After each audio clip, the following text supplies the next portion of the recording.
listener production. Hello, welcome to The Briefing. I'm Sacha Barbour Gatt. Our sports stadiums are in the news again. Tasmania is wrestling with the concept of spending hundreds of millions of dollars to build a new stadium for its new Tasmanian Devils AFL franchise. Then we go to Queensland. The Sunshine State's Premier Stephen Miles, who last week announced his government would not be building a new $1.3 billion stadium at Victoria Park in Brisbane ahead of the 2032 Olympic Games. While the South Australian government is also under fire for not funding arts and culture projects while providing funding to secure live golf and AFL events. Sydney, meantime, had its stadium wars in the lead up to the 2023 state election. So why are stadia so controversial? And is there any truth to suggestions that building huge stadiums brings in enormous benefits to local communities? Joining me now to talk about it is Dr Hunter Fujak. He's a lecturer in sport management at Deakin University. Dr Fujak, thanks for joining me on The Briefing. Tell us why the issue of stadiums is so controversial in Australia. Yeah, I suppose there's probably two core themes. The first is the fact that it looks like a very big headline number when they're announced as projects in terms of the cost, and especially in a time where people are struggling individually in the economy with inflation, interest rates, etc. There can be pushback to that. And secondly is that a sense that maybe not everyone gets to benefit from this infrastructure in the same way that people do, obviously, with schools, roads or hospitals. Studies suggest that these stadiums bring in huge amounts of revenue for the states and the cities that they're built in. Do we think those figures are accurate? Yeah, well, of course, estimates are based on certain factors that have to be planned for and estimated in itself. And so we've seen in instances like the Victorian Commonwealth Games bid, when you have poor input into those estimates, you can get them horribly wrong for disastrous consequences.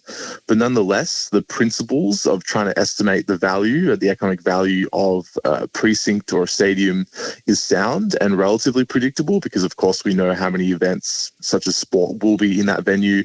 So there are sound mechanisms behind creating those estimates, but there is, of course, a temptation to try overstate them to try and prove the political cause of the infrastructure. How much of government's focus on stadia is to do with public perception as well, given that Australia is a sports-mad nation?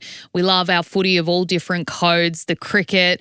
Is the idea, I suppose, in some instances with politicians that, if I announce this great, big, beautiful stadium, I'm going to get political points? Absolutely. There's some political football kicking going on here because about 80% of the Australian population has some interest in sport, and particularly our major codes around AFL, NRL and cricket, which really are the predominant beneficiaries of these stadiums. So given the short-term nature of these sort of political cycles, there is some political wins to be had from trying to be proactive by trying to develop and introduce these new stadiums. I want to start getting into some of the, I suppose, recent controversies we've seen bubbling around the nation, starting with Queensland. Obviously, the Olympic Games coming up in 2032. There's been all sorts of back and forth over stadiums. Tell us what's been happening there and then what the flow-on effects are for the government. Yeah, absolutely. It's best described as a mess in that, of course, Brisbane were very happy and proud to announce and trumpet the securing of the 2032 Olympics. What was really important to understand here is that this is the first Olympics secured under what the IOC, the International Olympic Committee, introduced as the new norm. Now, the new norm recognises that fewer and fewer cities were bidding for the Olympics because of the exorbitant cost of building all the infrastructure. And the new norm says, well, we're going to allow cities to bid on the basis of trying to use existing infrastructure and be flexible about where exactly things are hosted, et cetera, et cetera. So 2032 is really meant to be a flagship for this new model of the Olympic movement where cities could basically rely on existing infrastructure and not have cost blowouts building new things. So when it was first announced that there'd be this big redevelopment of the Gabba, some eyebrows were raised because the whole point of the new norm was to not necessarily have to do this. But the counterpoint was that the Gabba was probably due for redevelopment and this was an investment into the city itself. That plan itself then changed again when the number grew out into over $2 billion to do this redevelopment.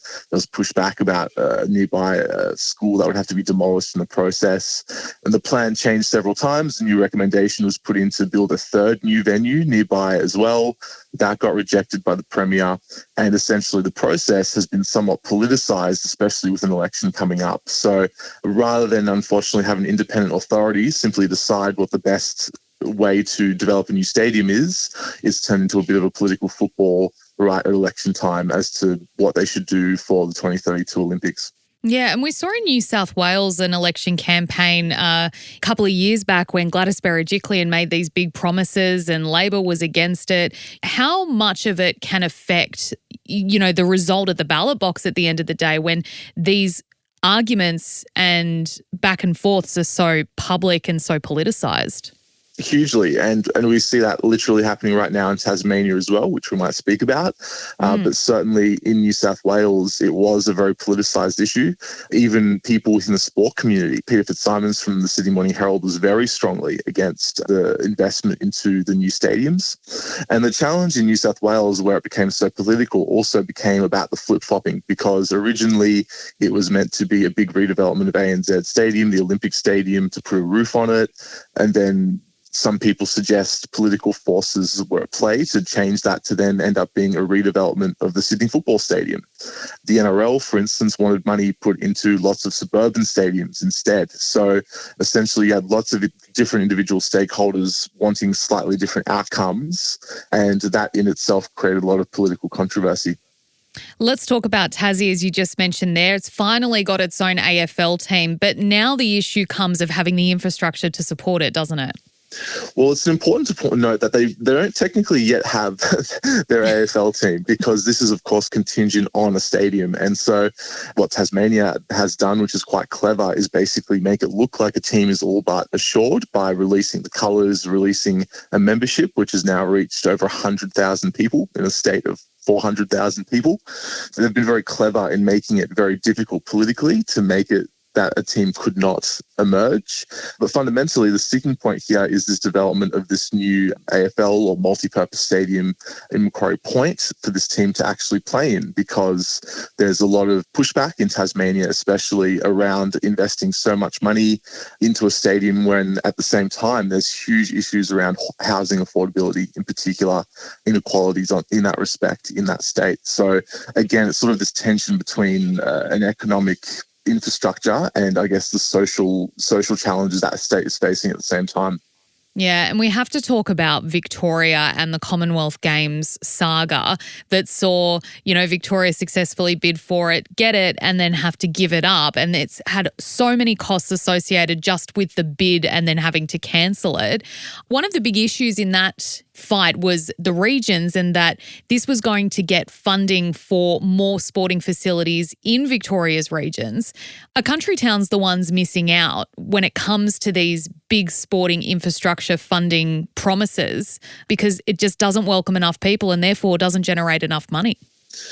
Well, I think in the case of Victoria and the Commonwealth Games, there are a lot of stakeholders who've missed out. And this is really one of the worst failures of a government in the past 50 years, I would say, because Victorians have now been left with over $500 million in a bill for games they'll never host, contributing to over $100 billion in state debt, which is the biggest in the country by far. So all Victorians are a loser by this failure of governance by that government. Individual regions are very much losers here because, of course, the government promised to deliver something novel and different, which they should have known would have made it more costly, but would have benefited hugely to the regions. So all these individual regions have certainly lost out, and a lot of them were planning on, of course, the tourism boost that would have come from hosting in their individual areas, but then also the individual pieces of infrastructure, which have been far more spread out. And it's important to remember most major events are hosted in one major city because that's economically efficient, but it does mean a lot of the benefits of major events are sort of very much quarantined to those specific big cities, and it's regions who kind of lose out. So this regional model of the Com Games would have been quite interesting in terms of addressing some of that inequality. But it's not just the regions that have missed out, it's also the sports. There are a lot of sports where the Commonwealth Games is a pinnacle, if not the pinnacle. All you have to do is look at netballers, for instance, who now miss out on something that they would have planned for in their cycle as a chance to win a medal. So literally everyone in Victoria and Australia whose reputation got damaged in the process have unfortunately been hurt by the Commonwealth Games decision. Do you see a future where governments aren't involved in the funding of massive stadiums and sporting facilities? Like, is there another way we could do it where it doesn't become this political football as you've described? You know, is there another alternative?